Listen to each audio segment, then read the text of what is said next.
children of all ages, non-binaries, and transgenders. This is the Ultra Heelz Wrestling Podcast, and welcome to Season 6! Live from Brewery Studios in Garfield, New Jersey. I am Darth Messiah.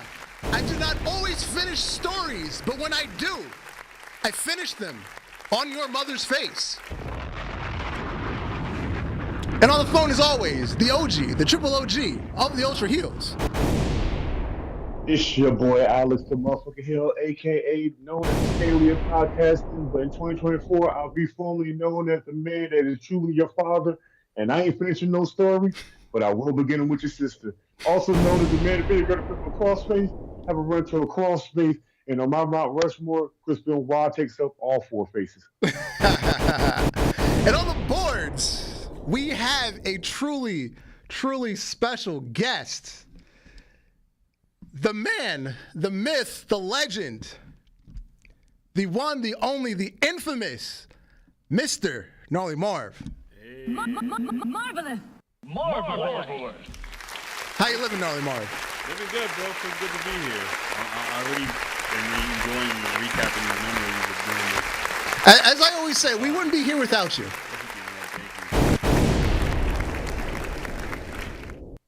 All right. So I got a question. Yes. I love the intros. I love everything. I don't see no goddamn body. No live? I'm just gonna see nobody in the thing. Like, I guess the Skype videos might not be open. I forgot to turn on the camera. Yeah. Alex, I was about to say. My bad. It's been a while. I'm like, I see Marv with this pretty fedora, and I'm like, I don't see nothing. I love the voice and photos, but I just don't see anything. You see it now? Oh yeah, I see it now. Okay. All right, there we go. There we go. Now I feel like a part of the family. A little rusty. Hey man, sometimes you know. We're here. It's season 6.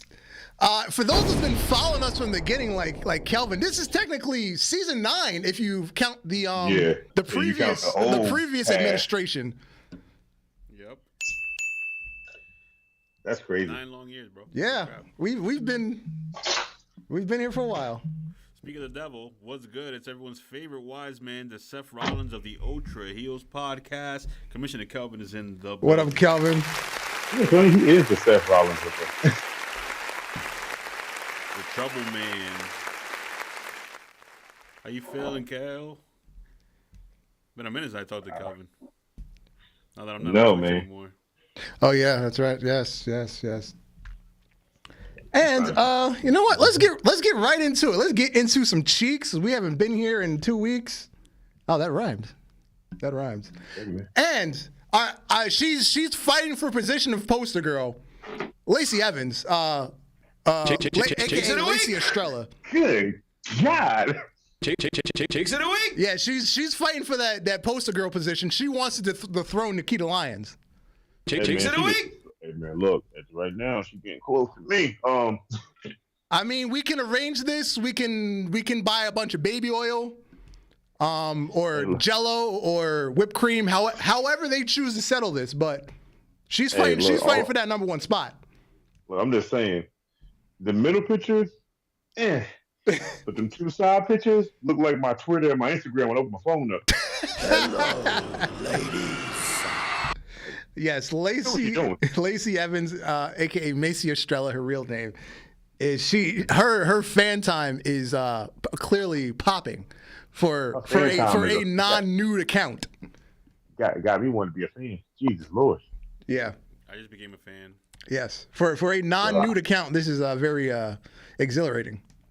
Must have look. I had to turn my brightness up all the way just to see that shit. You might have to send me that one on the left. That might have to be a screensaver on my laptop.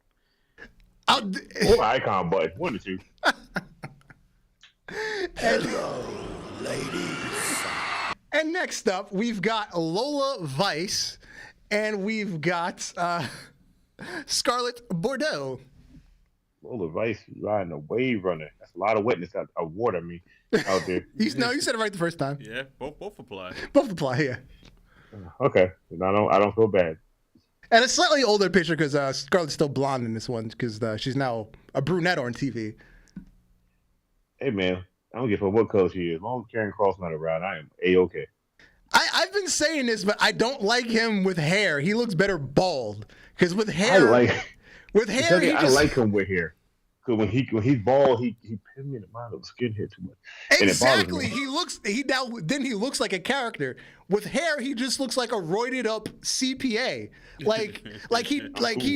He's an accountant by day, and then at night he does coke and steroids. And goes to the gym. Hey, that sounds like a character to me. You know what? You're right. It's the American dream. You're right. I'm telling you, boy. Get coke boys, and then he gets to go bang the secretary, aka his wife. What? Yeah, that's the whole character. He living his real life. No, you're right. You're right. The American dream. You're right, sir. And our third round of cheeks, everybody's favorite muscle booty, Jordynne Grace, Cheeks of the week. Kayla Braxton, and Sky Blue.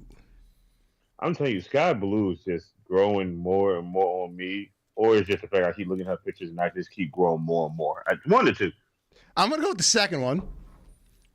Because I think I stalked her page the other day. I showed somebody a picture of her, and then I realized I was on her Instagram page for like 15 minutes. And I was like, yeah, let me get off her page. Like, why am I so far back on her old pictures that I don't care about?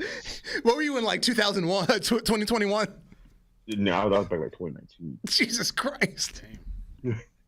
I went back, boy. I was just scrolling. I was like, well, hello. Well, damn.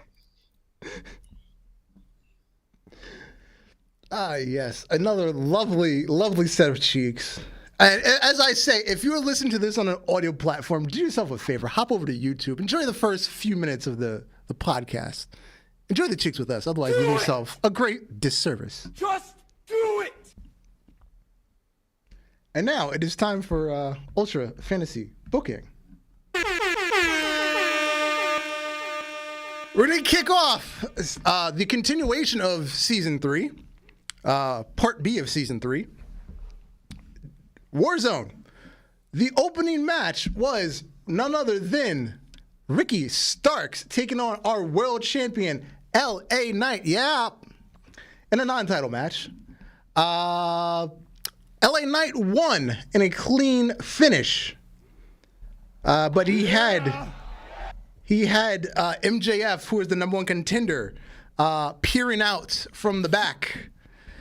And also Mr. Matt Cardona, who's the Mr. Money in the Bank, peering out from the back, trying to find an opportunity to cash in.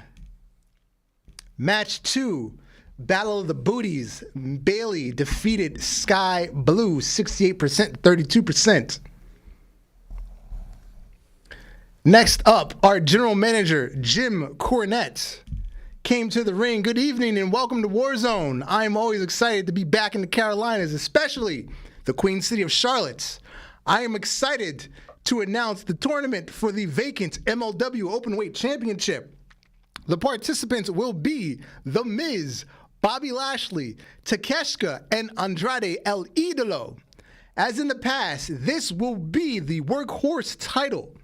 The opening round will be a best of 3, and then the finals will be a best of 7. Gentlemen, I wish you luck. Match 4, from the newly formed faction that we call the Hurt Nation.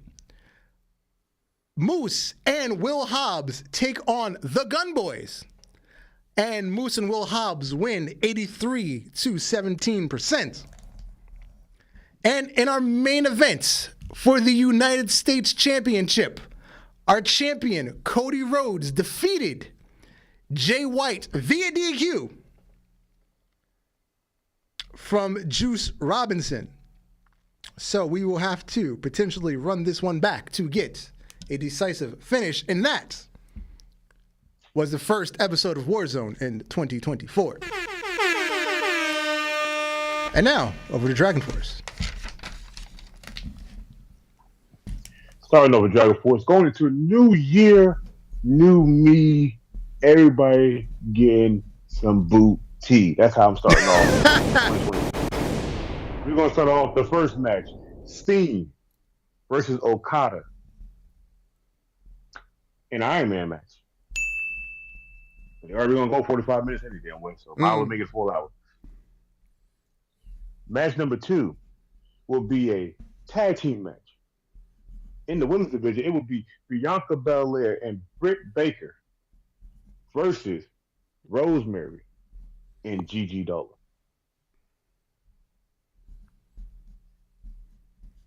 Our third match will be another tag team match, and it will be the Bullet Club versus Private Party.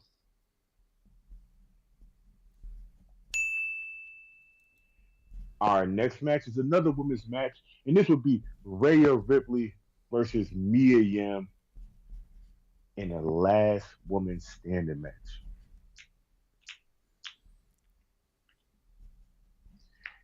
And then our main event will see Dolph Ziggler versus Drew McIntyre.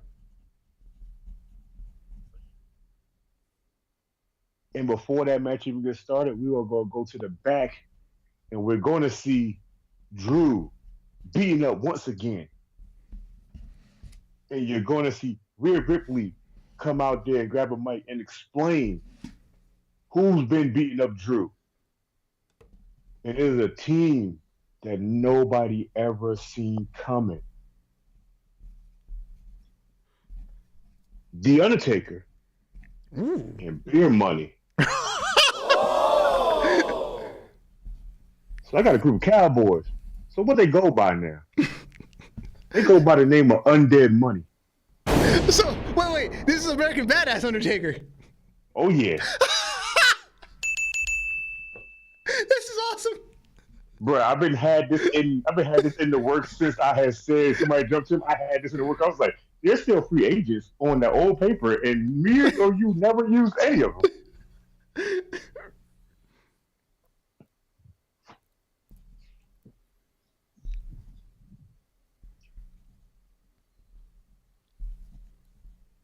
That's how we end going into 2024.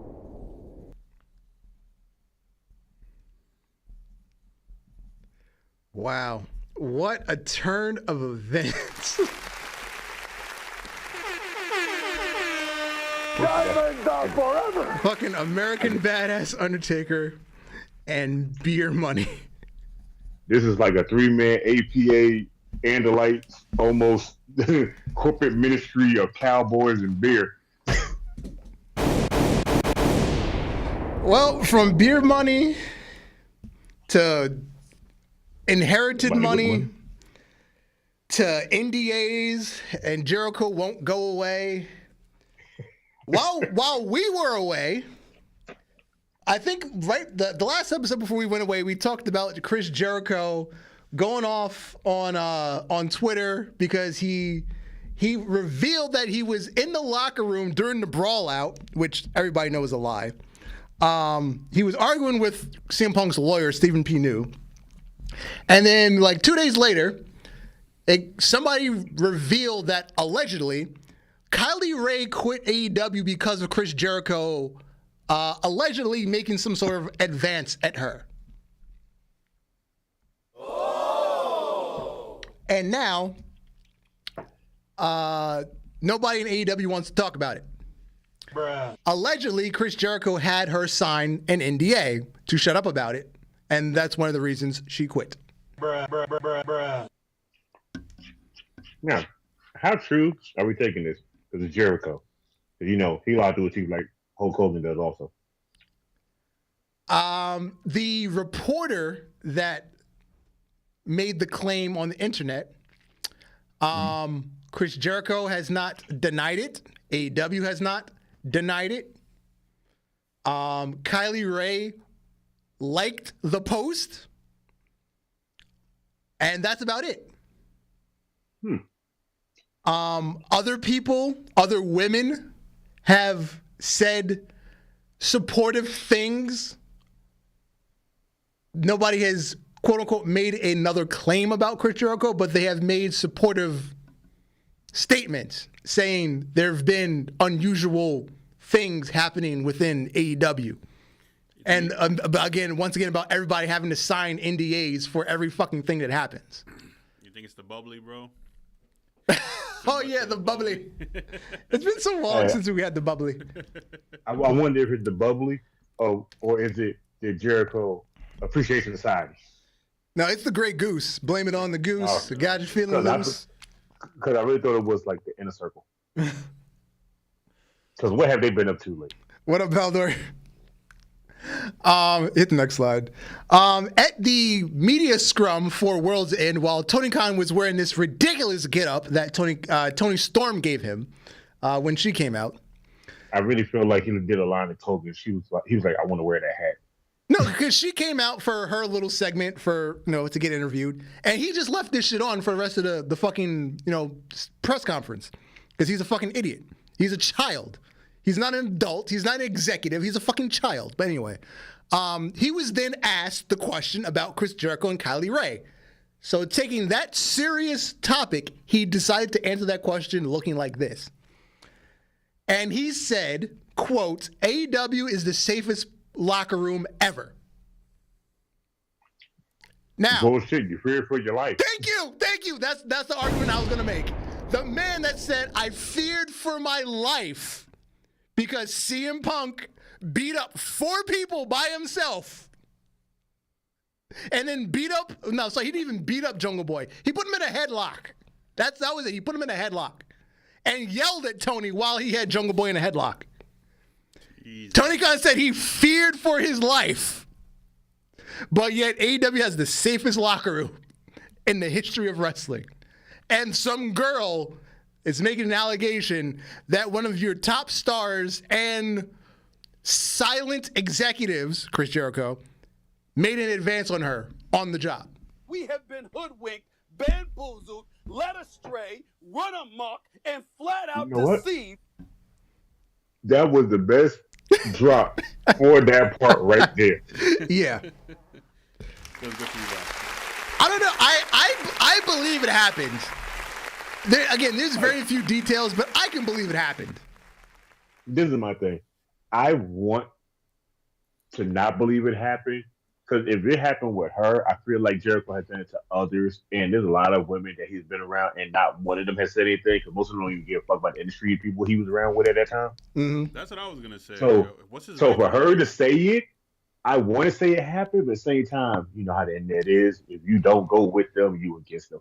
But like I said, he's been around forever. I know there's another woman out there that can also confirm that he's done this shit like crazy. Because the situation was, she was told, oh, go by Jericho's locker room / office, and there's a meeting or whatever. She went over there. In his bedroom. Nobody else was there. It was just her. And that's when he made the pass at her. And she said no and walked out. I feel like Jericho said something along the lines of Y2J Jericho with Stephanie McMahon in advance to her. And she probably was like, what the fuck? No. And just walked out. He was like, I thought that was going to work. Oh, well. Yeah, I was going to say, what's his record like? Because Jericho don't got no blemishes like this on his record. I don't know. Lucha DeVille says there's no way something didn't happen. Jericho thinks he's a rock star. Exactly. Yeah, he has been. No, that's another thing.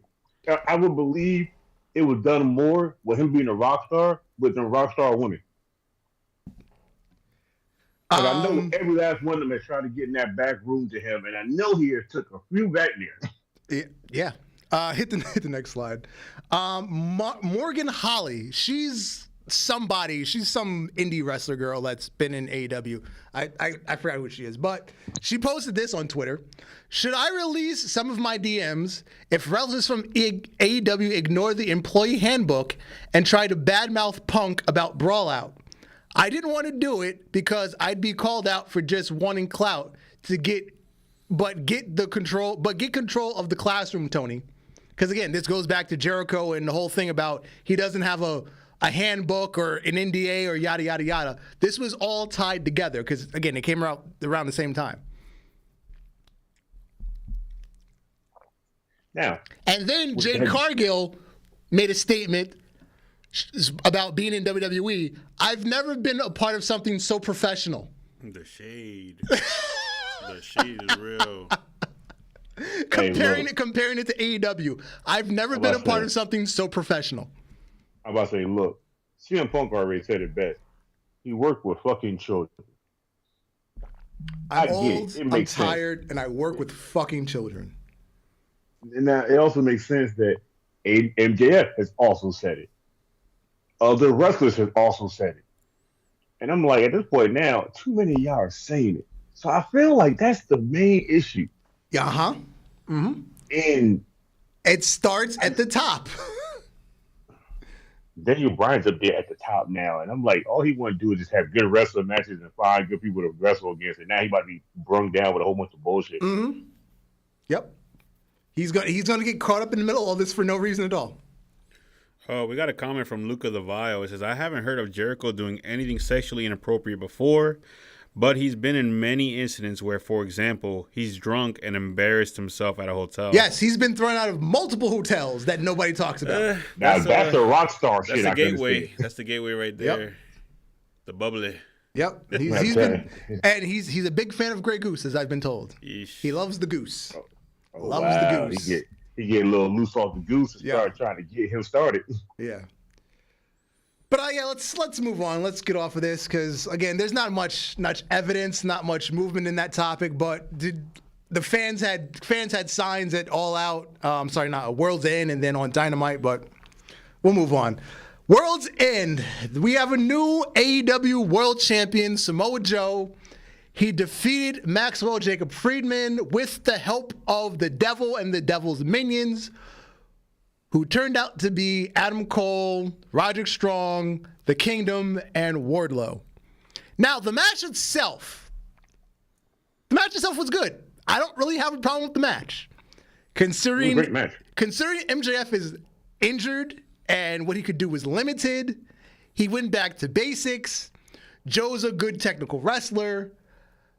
So they had a good match. It wasn't spectacular, but they had a good match, a nice solid match. And I have no qualms with it. But the aftermath. You can hit the next slide.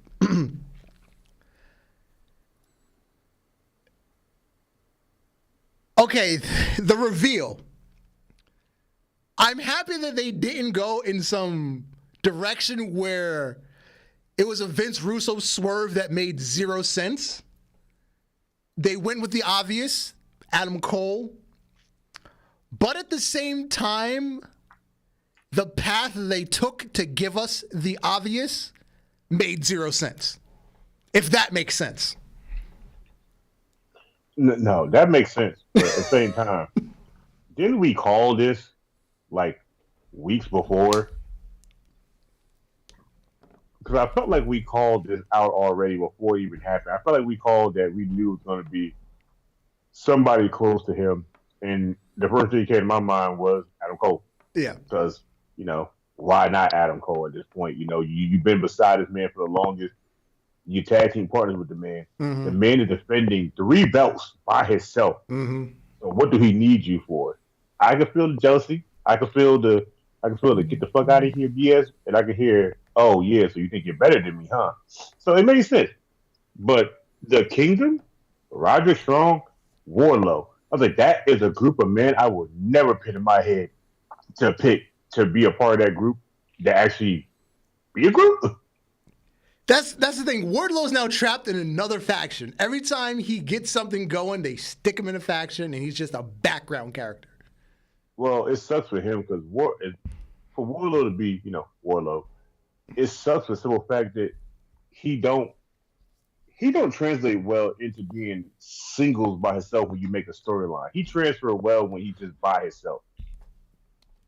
But every time I put myself, it's bland for him because I don't know. It's hard to make a story for Wardlow and then make it so interesting that you want to follow Wardlow behind it. It's just I don't see it. Now, when they got to Dynamite and Adam Cole was given the mission statement for the new faction, Undisputed Kingdom. He said, "Yeah, how original." He said he was talking about obviously the Kingdom has the Ring of Honor tag titles. Roderick is gonna be going after the. No, he said Wardlow is gonna be going after the. Which title he said Wardlow's going after? No, Wardlow's going to go after the AEW World Title, which is Samoa Joe has. Because thanks for doing business with us, but now it's personal, and hopefully Wardlow will hand over the title to me when it's the right time. And then he said Roderick is going to go after the Ring of Honor World Title. Now, the issue about that. Did we or did we not just take the Ring of Honor World Title, which Eddie Kingston holds, and we put it into the this stupid tournament? Strong style. Yes, the stupid tournament to make the Triple Crown title. So, in order to win it, does that not mean you win all 3 belts, the Triple Crown? I think so. That makes perfect math sense. Or are we already undoing that continuity to make this storyline make sense? Or is that a plot point that you're just going to immediately forget because it's Tony Khan? Yeah, completely forget because it's Tony Khan. I don't know. I'm just doing math, and I don't know. Yeah, Kelvin, I know Adam Cole was a part of the original Kingdom, but obviously you got Roddy, so there's the undisputed part, and then now you add in Wardlow, so, you got to give it a name. But, yeah, it is what it is. I mean, it's a cool faction. Yeah. Like, it's something not original, but it's still something different, because at this point right now, Roderick in that wheelchair little shit was getting fucking annoying. Now, okay, let's go back to this also. We made Samoa Joe forfeit the Ring of Honor TV title for this angle. But yet, MJF still had the Ring of Honor tag titles that he had to defend. Mm-hmm. Again, that still makes no sense. Bruh. No, that sounds like option C from Impact. That's crazy. I really don't like that guy. Anyway.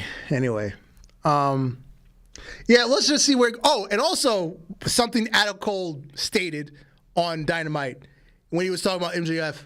He no longer works here. Huh? And I'm going to take that as a shoot. That MJF is not under contract, and that is not a work. Obviously, he's taking time off to have surgery. But I'm also taking it as he's not under contract. I don't think they would have mentioned that if it wasn't real.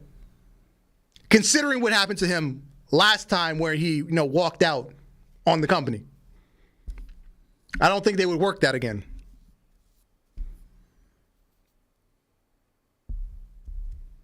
That's just me. You sure about that?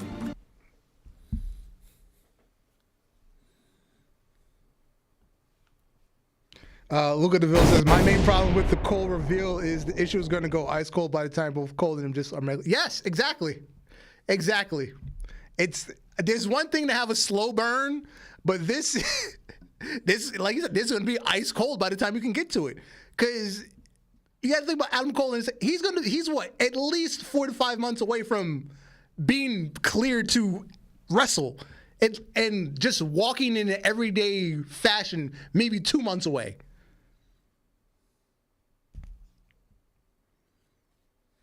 What do you gain from that? And then hey, look, you're gonna be Dakota Kai. yeah, basically. And the match I wanted to like, and then it turned into what I like to call a garbage match. Edge and Christian, man, that broke my heart. You know what's funny? I wanted to call it a garbage match too. The match in the beginning, all the way up into Edge winning, wasn't a garbage match, but the Luchasaurus part, the contract part, and the flaming table part, we didn't need either one of the three.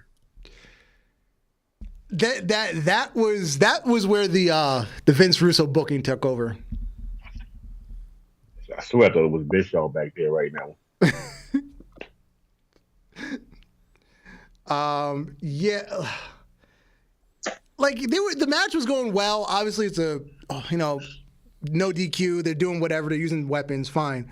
But it came to a screeching halt at one point, and it it hurt my soul to watch these two guys that are clearly superior than the children that work there, and then the flaming table spot that they botched.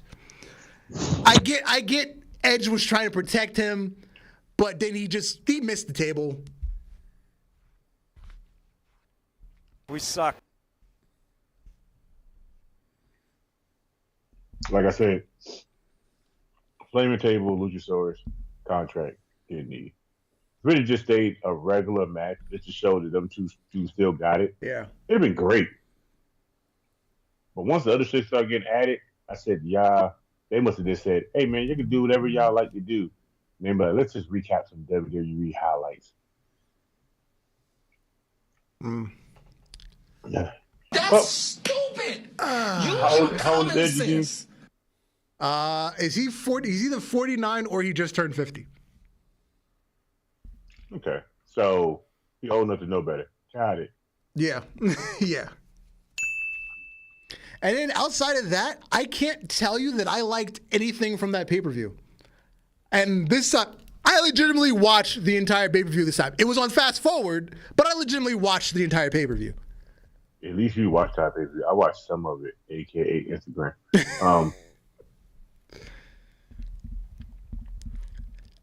I'm sorry, there was just so much, and as a lot of, again, even a lot of AEW stans said this wasn't one of the best things that they put out, because you had Tony Storm and Riho, no thank you. You had Julia Hart and Abaddon, no thank you. You had 2 different 8-man tag matches, no thank you. I can't remember anything else that was on the card after that.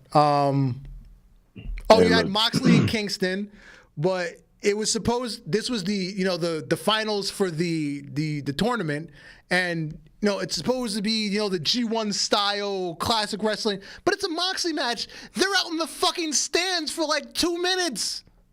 Where oh God. It's definitely a no for me, dog. I'm gonna say, let's not forget that when Moxley go to New Japan, it's the same exact thing. Luca DeVille's reading my mind. AEW has a crazy ability to drag down talent by letting them give into their impulses. Look at Bryan Danielson. Exactly. You're reading my mind. He is reading my mind. Hey man, look, Bryan Danielson is good at what he do. Outside that, I don't really want to see him do nothing else, because I feel like if he does anything else outside of that, like motion of what he normally do, is basically yes movement Daniel Bryan all over again.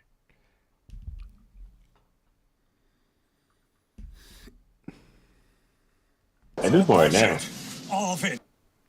At this point now, I can't even think of anything AEW can do to make any of this shit any better right now, at all. Like, at all. Besides just like, I don't know, hire some ex-WWE writers. Well, at the press conference for the media scrum, one of the things Tony was talking about was the writing team, the booking team. Hey man, I just need to know about Toni Storm. I love her so much. When they said all the free agents, and she's like, there's only one hot free agent she want to fight, and she said Randy Richter, and I was like, ain't she like 68? Oh yeah, that was hilarious. I was like, whoever let Toni Storm just say that, thank you so much. I think she came up with that herself. I love this whole thing, and I just love how she gets to play off it. I'm just waiting for her to say she want to fight Betty White. When she says she got to fight Betty White, I'm in love with her. What do you mean? What do you mean? What do you mean? Because I think I laugh the funniest when she comes up with her own stuff, and the scripted stuff is the boring stuff. That's just me. Oh, so basically she just pulling the rocks. She's looking at it and going, hey, you know what? Yeah, we can do that. Do what? Not that. And just throw it to the side and just walk out. Yeah. Now, speaking of walking out, Andrade El Idolo is out the door. His contract is expired. He's done with AEW, even though he tried to get himself fired by punching Sammy Guevara in the face after Tony Khan said, don't hit Sammy Guevara. So he hit him anyway. That's some real asshole shit. And I started thinking to myself, man. But because Tony Khan is an idiot and he's spiteful, to make them niggas that mad? he made Andrade stay for another year and a half. Damn. Yeah. A year and a half. Yeah. It's a long punishment. Yeah. It's a long time to be grounded. But he still got paid. What? That's how much of an idiot. You tell somebody don't hit somebody, so he hits him anyway. You're off TV for like a year, but still get paid, and then you come back for like 3 months before your contract expires. That was his punishment. Same thing with Miro. Miro wanted to leave too, didn't get a release. He's been off TV for like a year. Oh, when Miro came out for this match, and they like give everybody's record in the year of 2023, Miro is 6-0. He had 6 matches. That was match number 7. And mind you, he had 1 match on TV leading up to this. So he had 5 at the beginning of the year. So he was off for 10 months.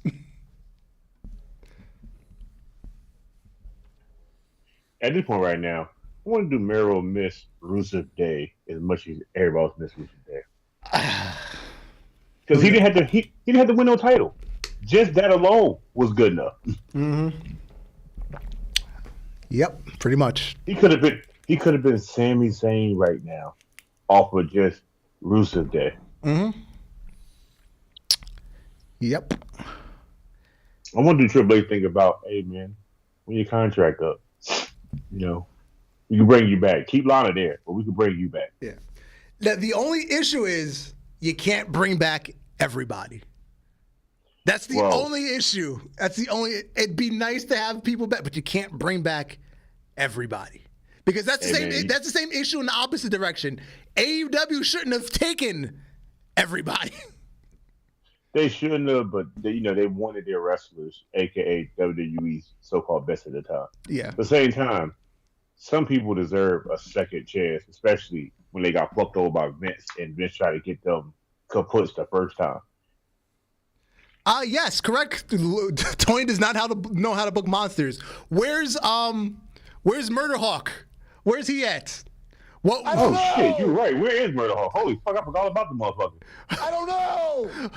Soon as Wardlow went to a single, he became a joke. Who else has looked horrible? Powerhouse Hobbs. Powerhouse Wardlow. He's had his origin story changed 3 times. Luchasaurus got way more boring again after the whole him and Jungle Boy split. He just became nothing. When he joined with Christian at the beginning, amazing. And now he's nothing again. And he black Luchasaurus now? Yeah. Everybody's want to be black in 2024. But yeah, Tony Khan can't book monsters. Probably because they scare him under his bed. But anyway, while we're speaking of debuting and leaving companies and going to other places, Tiffany Stratton had her first AEW match. Wait, I'm sorry. I mean Mariah May.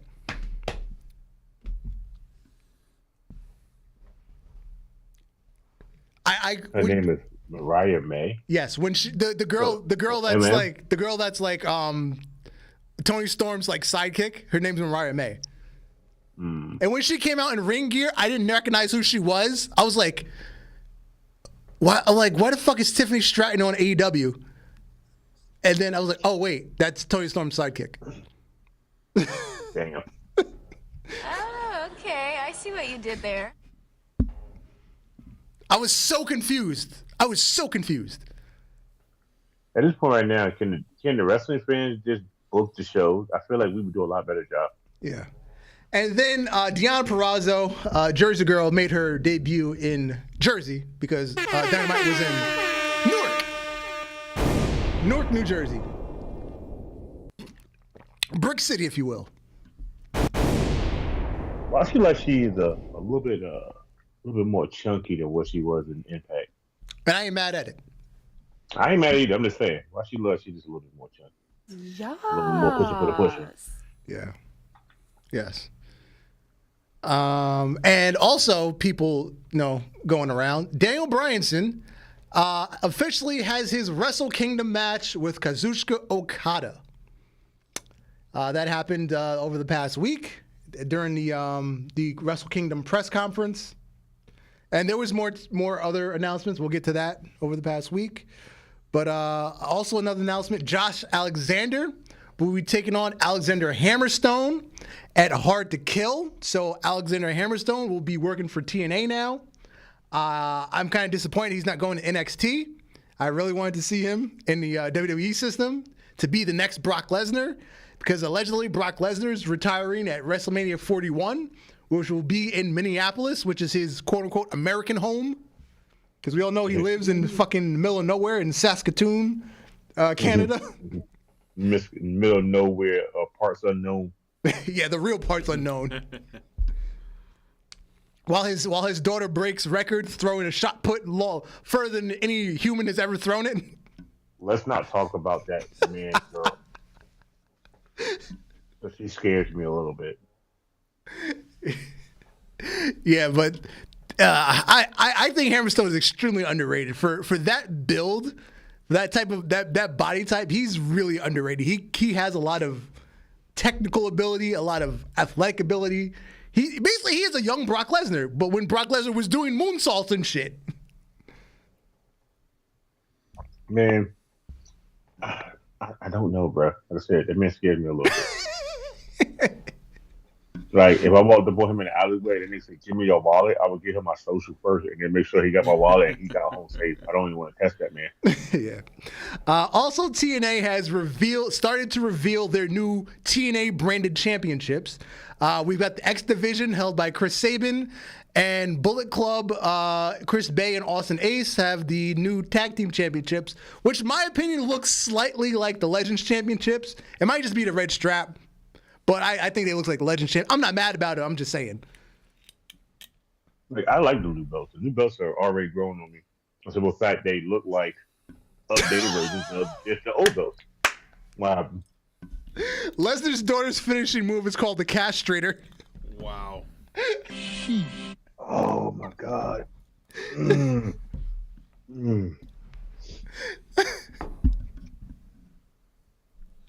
Yo, what's really scary is somebody out there on this planet might think she's cute and want her. That's the thing. And they still got to meet Brock, and I'm terrified because I'd be like, I think he's kind of cute, and they go in there and see her father and be like, you know what, I was wrong. It would probably be like Hammerstone's son.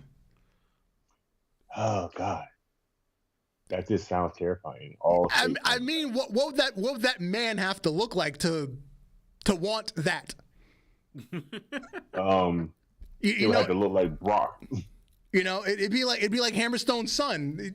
You've got to be a meathead too to want to meet that girl's father. Well, no offense. We like Muscle Mommy, Rhea Ripley. Yes. We like Bianca Belair. Yes. Being able to pick a guy up. And we also love Jade Cargill because that six-pack you can wash T-shirts on. Mm-hmm. Mm-hmm. There's some out there that want to get thrown around the room by a woman that looks like Brock and is probably as strong as Brock. Matter of fact, if she don't make it into wrestling, she's on that other side of Twitter where men get paid to get dominated. Yes. Yes. She will make a fortune. Russian 6-foot Russian woman throws man downstairs. There's something for everybody, man. There's a bag for everybody out there. She already got the bag without having to do anything. Yes. Also, the New Japan debuts.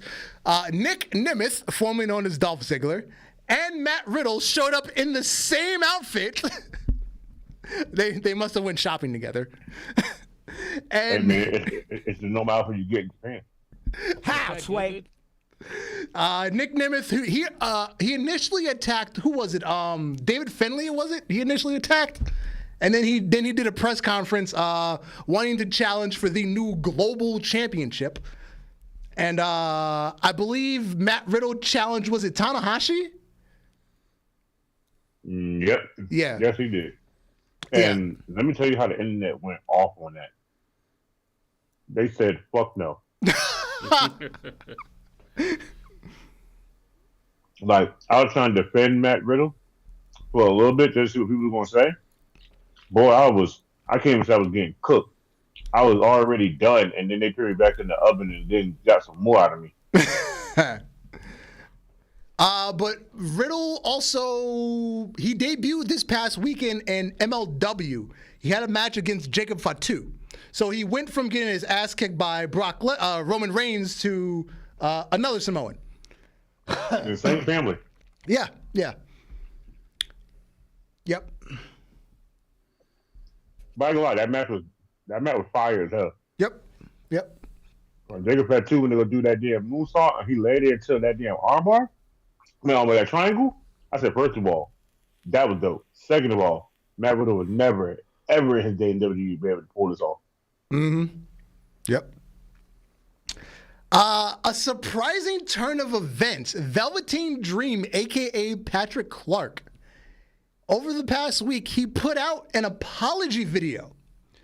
He apologized for his behavior, his comments, and the things that happened following his and leading up to his release from WWE/NXT.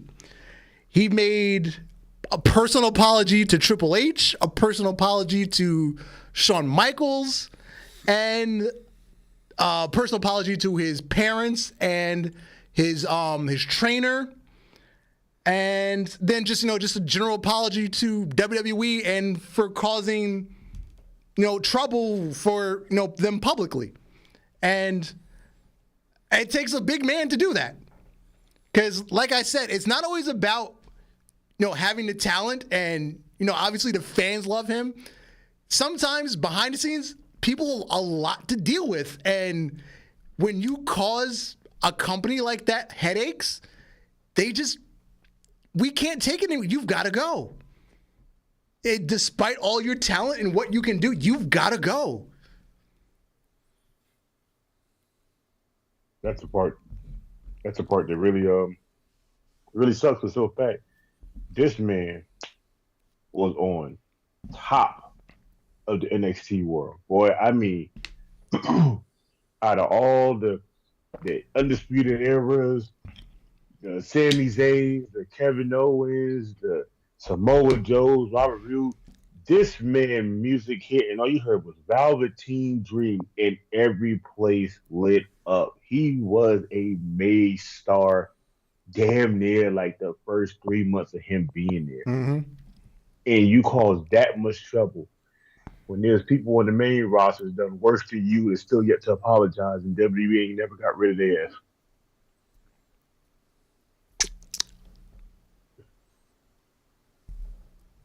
Yeah, that mind boggled me, because you called that much trouble that wasn't even in the main company. It was the baby company. Mm-hmm. But you had guys in the main roster doing worse than you, a.k.a. Vince, and nobody was gonna say a word. Why? Because that's the main roster. You on the main roster, you're damn near untouchable. You gotta make an example out of somebody. Yeah, I think it had to. Example out of somebody. I think it was like the sense of entitlement, because he was expecting so much so soon. But like, I think that's every wrestler, especially when Dusty is there and Dusty tells you you're gonna be the main thing going forward. I'm sorry, ain't that how we got Seth Rollins? Yeah. Like, when Dusty tell you, hey, you gonna be something and you gonna be that guy. I'm sorry. This man told me I'm about to be something. I'm the shit. You can kiss my whole ass. And I agree with Vala. If he's really sorry, then he should get a second chance. I agree. I feel like that too, but I also feel like Triple H would bring him back. But I don't think the fans want him back still.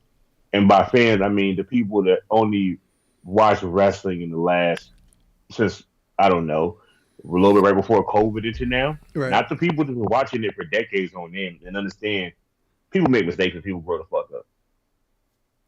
So if that was true, we wouldn't have Jeff Hardy back how many times now? True. All those road ragers he had. Road ragers, DUI, drugs.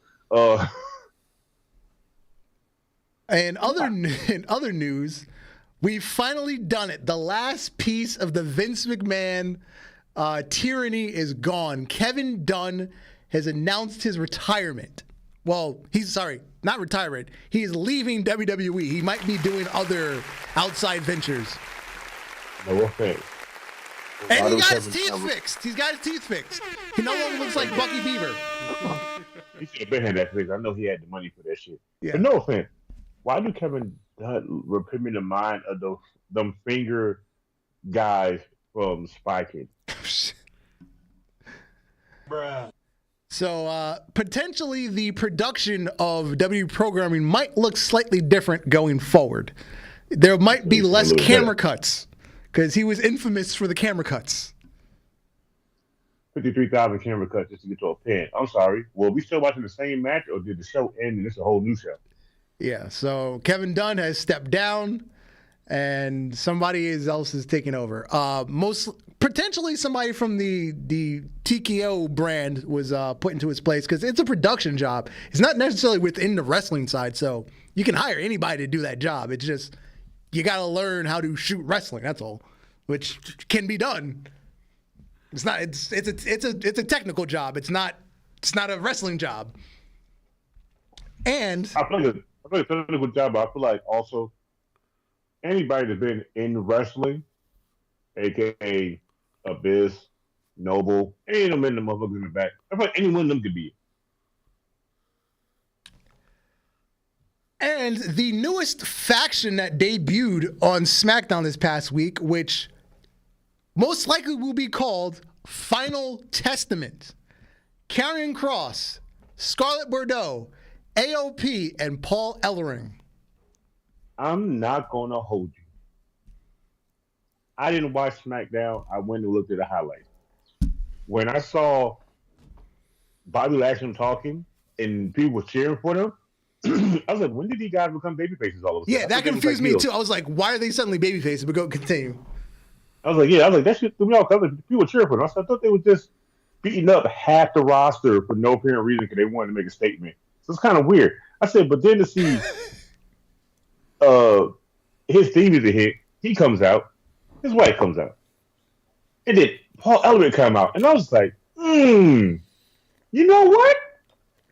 This might could work in my brain because right now, Karrion Kross, he's pretty cool. Dead as hell in the water when it comes to getting any kind of push.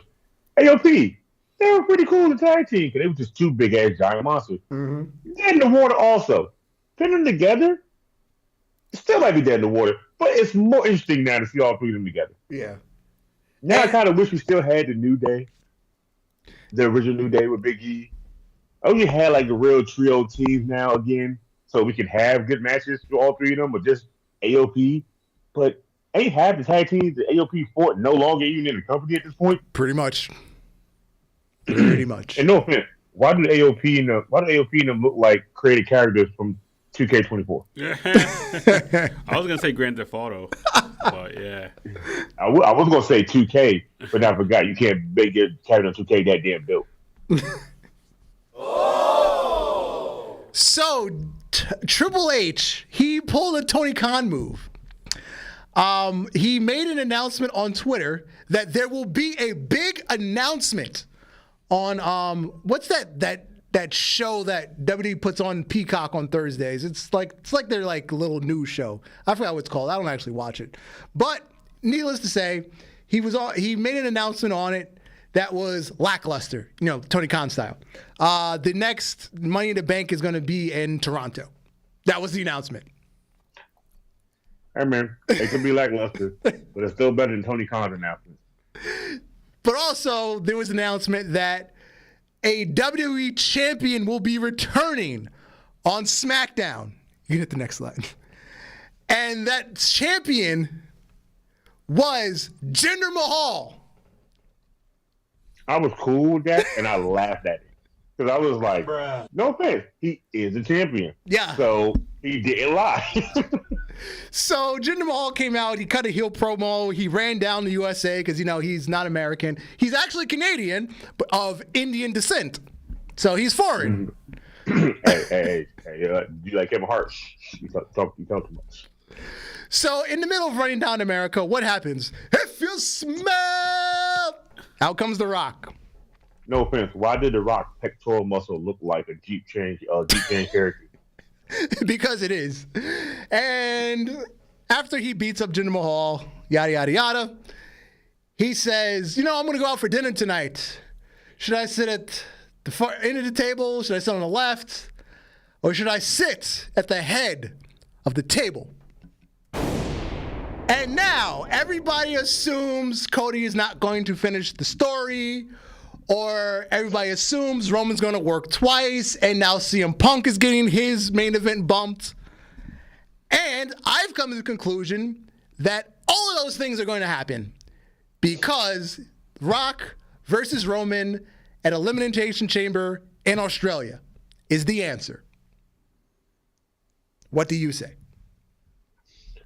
I say the same because somebody also on Twitter had posted Cody still gets the story, and they said this is how it's going to work for everybody to get what they want. Rock gets his match against Roman, right? Not non-title, mind you. Non-title. Yeah, it's just non-title. the head of the table story. He gets his match, right? Homeboy line said Rock wins it, pit Roman in a different headset, no longer call head of table. Then he gets to face Cody. And now his mindset is no longer in the right place. And now the Rock is head table.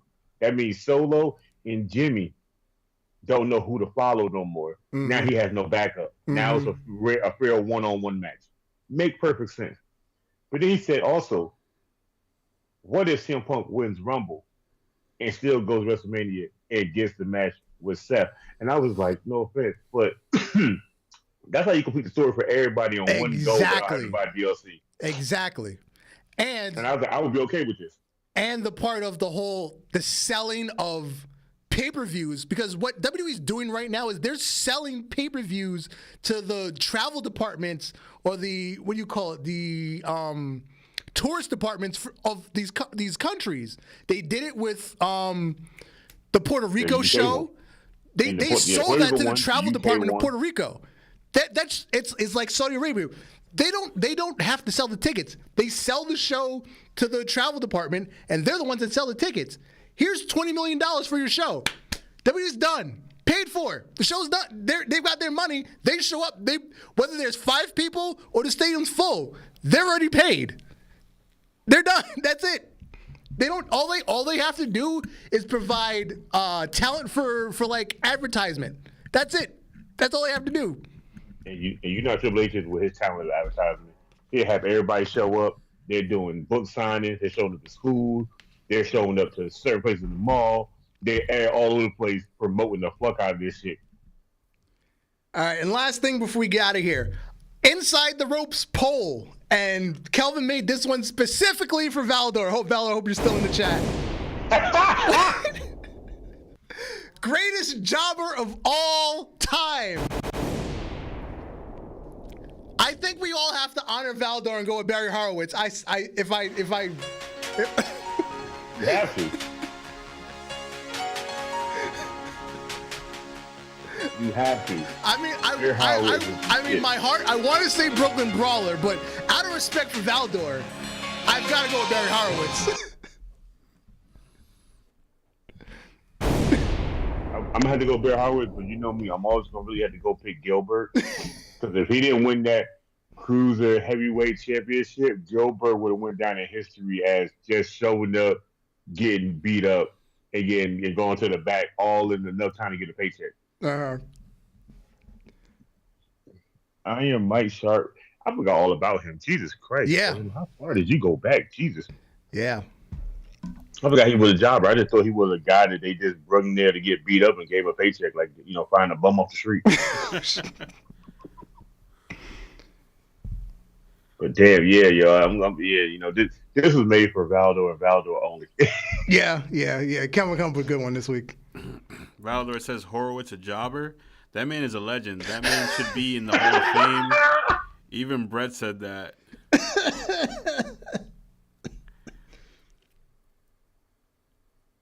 Oh, man. Well, this has been episode 1 of season 6. Thank you for joining us, Gnarly Marv. It felt good, man. It felt good being here again. It just kind of sucks that you took your one episode a year on the first week of the year. Yo, isn't that crazy?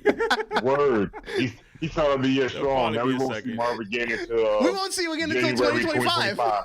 That's crazy. No, it might be a second. You never know. Yeah, we never know. But thank you to everyone who watched the best of episode, and for those of you who found the Yams of the Year episode, even though it gets shadow banned every year. All I think 11 of you that watched it, because like I said, it gets shadow banned every year, because apparently YouTube doesn't like cheeks being exposed. Yeah. You know what? Do YouTube have to watch the video, like review the video before it gets posted? There's a algorithm scan, and then you can appeal it, and then it'll get like manually get reviewed, and nobody ever, unless you have a fucking lawyer, nobody's actually gonna sit there and watch it. It's just a person will click a button, yes or no, and it's pretty much it. So yeah. I feel like the next one we do for this year, we need to be more other words that lead to the same thing to just make it be passable. I guess I gotta leave in more stuff that's non-cheeks to make it passable. The word cheeks was enough, hidden enough. Yeah, I think cheeks, they was like, hold on now, wait a minute. Yeah, nah, this ain't making it. Bro, what are you talking about, man? Anyway, let's get out of here. I've been Darth Messiah, and you, sir? Alex, the motherfucking Hill. Thank you, Gnarly Marv. Pleasure to be here. Good night, everybody. Peace.